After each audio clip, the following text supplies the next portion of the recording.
जय श्री कृष्णा। एक बार फिर से स्वागत है आपका अपने YouTube चैनल पर।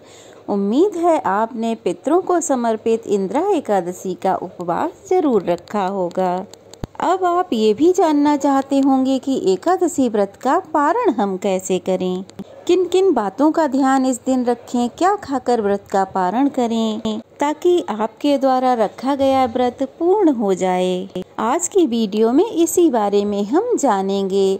अगर आपने हमारे चैनल पर अपलोड एकादशी व्रत की कथा नहीं सुनी है तो प्लीज जाकर जरूर सुनिएगा।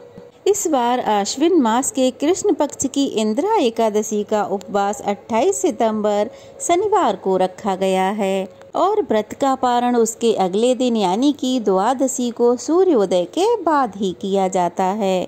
व्रत का पारण भी हमेशा शुभ मुहूर्त में ही करना चाहिए। तो द्वादशी तिथि प्रारंभ होगी 28 सितंबर शनिवार दोपहर 2:51 से और वहीं द्वादशी तिथि समाप्त होगी 29 सितंबर रविवार दोपहर 4:47 पर। इस बार एकादशी और द्वादशी दोनों ही दिन बहुत ही शुभ संयोग बन रहे हैं, जो कि सर्वार्थ सिद्धि योग हैं। 29 सितंबर रविवार को सूर्योदय होगा 6:21 पर, सूर्यास्त होगा 6:12 पर। ब्रह्म मुहूर्त रहेगा इस दिन 4:45 से 5:33 तक। साध्य योग पूरा दिन रहेगा। अभिजीत मुहूर्त रहेगा सुबह 11:53 से 12:40 तक। राहु काल रहेगा दोपहर 4:30 से 6 बजे तक। हरिवासर का समय 28 सितंबर शनिवार को ही रात 8 बजे तक समाप्त हो जाएगा और एकादशी का उपवास खोला जाएगा यानी कि व्रत का पारण किया जाएगा 29 सितंबर रविवार को सुबह 6:21 से लेकर 9:05 के बीच में। इंदिरा एकादशी व्रत खोलने के कुछ विशेष नियम होते हैं जिन्हें आपको जरूर ध्यान में रखना चाहिए। ये नियम व्रत को सही तरीके से समाप्त करने में हमारी सहायता करते हैं। जैसे सबसे पहले स्नान करना। व्रत खोलने से पहले स्नान करना बहुत आवश्यक है। इससे तन और मन दोनों की शुद्धि होती है। दूसरा, प्रार्थना। स्नान करने के बाद भगवान श्री कृष्ण, भगवान विष्णु की पूरी श्रद्धा भक्ति से प्रार्थना करें, पूजा करें, धूप दीप जलाएं, भगवान को भोग समर्पित करें और अपनी मनोकामना पूर्ति के लिए उनसे प्रार्थना करें। पारण का जो समय होता है वो द्वादशी तिथि के दिन सूर्योदय के बाद का होता है और यथासंभव पारण जल्दी करना ही शुभ होता है। पारण करते समय सुपाच्य और हल्का भोजन ही करें, जैसे कि दूध से बने कोई पदार्थ, खीर या फिर जल, दही या खीर का भोजन करना उचित रहता है। व्रत करते समय महत्व को समझें और श्रद्धा के साथ भोजन करें। इस दिन अपने पूर्वजों के लिए प्रार्थना करें, उन्हें श्रद्धांजलि अर्पित करें।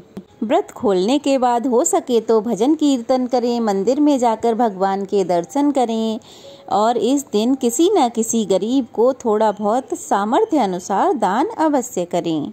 भगवान के भोग में तुलसी पत्र रखकर ही उन्हें भोग समर्पित करना चाहिए। इस दिन किसी भी प्रकार का भारी भोजन या तामसिक भोजन करने से बचना चाहिए और भोजन का एक हिस्सा गाय, कुत्ते, चींटी और कौवे के लिए निकाल कर रखना चाहिए। वैसे तो एकादशी व्रत का पारण चावल खाकर करना चाहिए, क्योंकि एकादशी व्रत में चावल नहीं खाए जाते हैं। अगर भूल से एकादशी के दिन आपने चावल खा लिए हैं तो द्वादशी के दिन अगर आप चावल दान करते हैं तो उससे आपका दोष मिट जाता है। मान्यता ऐसी है, अगर एकादशी वाले दिन चावल खा लिए हैं तो अगले जन्म में उस व्यक्ति को जमीन पे रेंगने वाले कीड़े का जन्म मिलता है और द्वादशी के दिन यदि चावल का दान और चावल से व्रत का पारण किया जाए तो इस दोष से मुक्ति मिल जाती है। अगर द्वादशी को आपका कोई दूसरा व्रत पड़ रहा है, आपको व्रत रखना है, तो आप सुबह पहले एकादशी व्रत का पारण करें। उस पारण में आप क्या खाएं? तो पारण करते समय आपको तुलसी का पत्र लेना है या फिर जल से पारण करना है या किसी फल या फल के जूस से पारण करना है। उसके बाद आपको अपना अगला व्रत शुरू करना है। ये तो थी व्रत के पारण की जानकारी। अब सुनिए पितरों को समर्पित एकादशी श्राद्ध की कथा। उत्तराखंड में भगवान बद्रीनाथ के चरणों में ब्रह्म कपाल है। स्कंद पुराण के अनुसार इस स्थान पर पिंड दान करने का फल गया, पुष्कर, हरिद्वार और काशी में किए गए पिंडदान से 8 गुना ज्यादा मिलता है। ब्रह्म कपाल में पितरों को मोक्ष मिल जाता है। आपने गया जी के बारे में तो बहुत सुना होगा। अगर आप ब्रह्म कपाल के बारे में पहली बार सुन रहे हैं तो कमेंट में एक जयकारा जरूर लगाइएगा। ब्रह्म कपाल में पितरों को मोक्ष मिल जाता है। गरुड़ पुराण के अनुसार अगर ब्रह्म कपाल में पितरों का दान तर्पण किया जाए तो उसके कुल के सभी पितृ मुक्त होकर ब्रह्मलोक को चले जाते हैं और ब्रह्म कपाल में पिंडदान करने के बाद और कहीं पिंडदान करने की आवश्यकता नहीं रह जाती। सिर्फ श्राद्ध पक्ष में पितरों की तिथि वाले दिन ब्राह्मण को भोजन कराना होता है। मान्यता ऐसी है कि पितृपक्ष में पितृलोक के द्वार खुलते हैं और सभी पितर अपने अपने घर जाके अपने अपने पुत्रों के घर जाके वहां स्थिर हो जाते हैं और अपने द्वारा निमित्त किए गए भोजन, तर्पण और पिंडदान का इंतजार करते हैं। श्राद्ध कर्म नहीं किए जाने पर पितृ रुष्ट होकर वापस चले जाते हैं और फिर मनुष्य के जीवन में कठिनाइयों का दौर शुरू हो जाता है।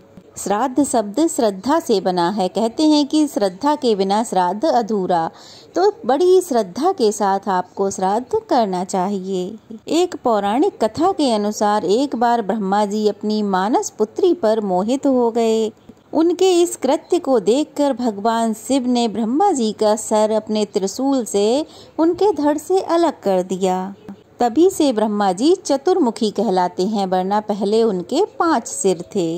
जब भगवान शिव ने अपने त्रिशूल से उनका 5वां सिर काटा तो वह सिर उनके त्रिशूल से चिपक गया और फिर भगवान शिव पर ब्रह्म हत्या का दोष लग गया। भगवान शिव कई तीर्थ स्थलों पर गए परंतु उन्हें कहीं भी ब्रह्म हत्या से मुक्ति नहीं मिली। तब बद्रीनाथ पहुंचकर ब्रह्मा जी का वह कपाल शिव जी के त्रिशूल से छूटकर अलकनंदा नदी के समीप जा गिरा। इसीलिए इस स्थान को ब्रह्म कपाल के नाम से जाना जाता है और इसी स्थान पर भगवान शिव को ब्रह्म हत्या से मुक्ति मिली थी।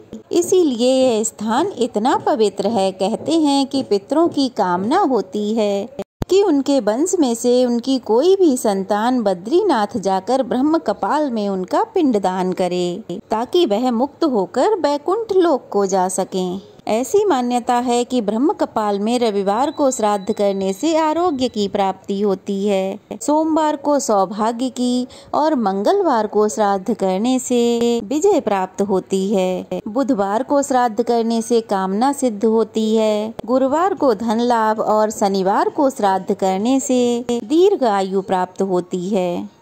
ऐसी मान्यता है कि महाभारत के युद्ध के बाद पांडवों ने गोत्र हत्या के पाप से मुक्ति पाने के लिए ब्रह्म कपाल में भी अपने पितरों का पिंडदान किया था ताकि वह गोत्र हत्या के लगे हुए पाप से मुक्ति प्राप्त कर सकें। अब सुनिए पितृपक्ष की एक बहुत ही रोचक कथा। एक नाथ जी महाराज उच्च कोटि के संत थे। एक बार पितृपक्ष के समय एक नाथ जी महाराज के घर में ब्राह्मणों के लिए भोजन पक रहा था।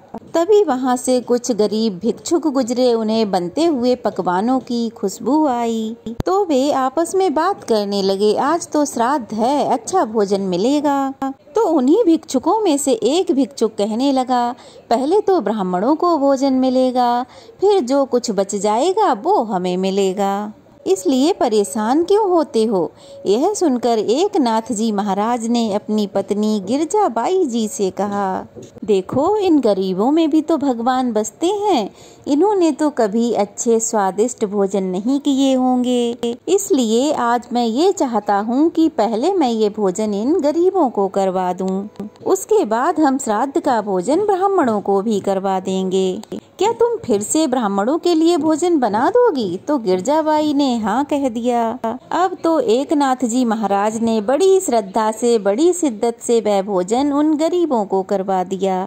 इसके बाद गिरजाबाई फिर से नहा धोकर चौका साफ करके ब्राह्मणों के लिए भोजन बनाने में जुट गईं। लेकिन तब तक पूरे गांव में यह बात फैल चुकी थी कि आज एकनाथ ने ब्राह्मणों के लिए बना हुआ भोजन किसी और को खिला दिया। जब ब्राह्मणों को यह बात पता चली तो उन्होंने इसे अपना अपमान माना और यह निश्चित किया गया कि एकनाथ जी महाराज के यहाँ कोई भी भोजन करने नहीं जाएगा। ब्राह्मणों को अपने अपमान से बड़ा क्रोध आ रहा था। उन्होंने हट्टे कट्टे 2 लठधारी ब्राह्मण एकनाथ जी के घर के बाहर खड़े कर दिए ताकि एकनाथ महाराज जी के घर कोई भोजन करने ना जा सके। जब भोजन तैयार हो गया तो महाराज जी को पता चला कि कोई भी उनके घर भोजन करने को नहीं आएगा। तब उन्होंने क्या किया, अपनी संकल्प शक्ति और अपनी तप शक्ति से जो ब्राह्मण नहीं आ रहे थे उनके ही पिता, चाचा, दादा, बाबा, बाकी लोगों का आवाहन किया जो पितर बन चुके थे। वो सब तो तुरंत प्रकट हो गए। फिर एकनाथ जी ने उन सब से बड़े सम्मान के साथ कहा, आप सभी मेरे यहाँ भोजन ग्रहण कीजिए। फिर वे सभी ब्राह्मण एक पंक्ति में बैठकर बड़े प्रेम से भोजन करने लगे। जब आचमन के समय गाए जाने वाले श्लोक की आवाज बाहर खड़े लठधारी ब्राह्मणों के कानों में पहुंची तो वे सोचने लगे, हमने तो किसी को अंदर नहीं जाने दिया, तो ये एकनाथ किसको भोजन करा रहा है। जब उन्होंने दरवाजे के भीतर झांक कर देखा तो वे दंग रह गए। अंदर तो ब्राह्मणों की पंक्ति लगी हुई थी जिसमें उनके दादा, चाचा, परदादा और गांव में कई लोगों के पितर बैठे हुए थे और वे सभी बड़े प्रसन्न मन से भोजन ग्रहण कर रहे थे। अब यह सारा दृश्य देखकर द्वार पर खड़े पहरेदार ब्राह्मण बड़े हैरान हुए। वे सोचने लगे, हमने तो पलक तक नहीं झपकाई ताकि कोई अंदर ना जा सके, लेकिन ये सब के सब कैसे आ गए। वे दौड़े दौड़े गए और गांव में सबको सूचना दे दी कि हम तो यहाँ द्वार पर पहरा दे रहे हैं और हमारे पितर वहाँ भोजन कर रहे हैं। यह सुनते ही गांव के सब लोग एकनाथ के घर के बाहर जमा हो गए। उस समय एकनाथ जी महाराज उन सब पितरों को विदाई दे रहे थे। यह देखकर गांव वालों के सिर शर्म से झुक गए और उन सब ने एकनाथ महाराज जी से क्षमा मांगी। एकनाथ महाराज जी उच्च कोटि के थे, इसीलिए उन्होंने उन सब को माफ कर दिया। एक सच्चा योगी अपनी संकल्प शक्ति से पितरों को भी अपने समक्ष बुला सकता है। यह आज उन सभी ने अपने सामने साक्षात देख लिया था। ये होती है संकल्प शक्ति। अगर मन सच्चा हो तो भगवान हो या हमारे पितर हमारा साथ अवश्य ही देते हैं। ये थी आज की वीडियो। कैसी लगी कमेंट बॉक्स में ज़रूर बताइएगा। अच्छी लगी हो तो वीडियो को लाइक कीजिए, ज़्यादा से ज़्यादा शेयर कीजिए। नए हैं तो चैनल को सब्सक्राइब कर लीजिए। ढेर सारा प्यार और आशीर्वाद दीजिए। जय श्री कृष्णा।